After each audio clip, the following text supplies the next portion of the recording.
தம்பி, ஏன் மரத்தை விட்டுறீங்க? ஏயா பெருசு, எல்லாத்தையும் உனக்கு டீட்டெயிலா சொல்லணுமா? காசு கொடுத்துருக்குறோம், மரத்தை விட்டுறோம். எவ்வளவு காசு கொடுத்த?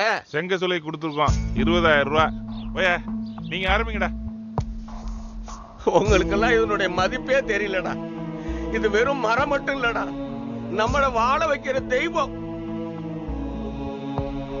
மரம் நமக்கு என்ன செய்யல? மழை கொடுத்திருக்கு, வாழ காத்து கொடுத்திருக்கு, குடிக்க தண்ணி கொடுத்திருக்கு, பசியார உணவு கொடுத்திருக்கு, தூங்க நிழல் கொடுத்திருக்கு. இதுக்கெல்லாம் கணக்கு போட்டா நம்மால முடியுமாடா? மரம் நம்ம கிட்ட என்ன கேக்குது? நீ எங்களை வாழ விடு, நான் உங்க எல்லாரையும் வாழ வைக்கிறேன்னு தானடா சொல்லுது. ஓ வந்துட்டாரியா, கருத்து சொல்ல. ஏன்டா யோசிச்சு பாக்குறது இல்ல? இது பெரிய ஆப்பிள் மரம், காய்க்காத மரத்துக்கு வேக்கான. வெட்டுங்கடா. ஒண்ணு சொல்றேன் கேளுங்கடா, மரம் இல்லாட்டி மனுஷன்லாம் போனண்டா.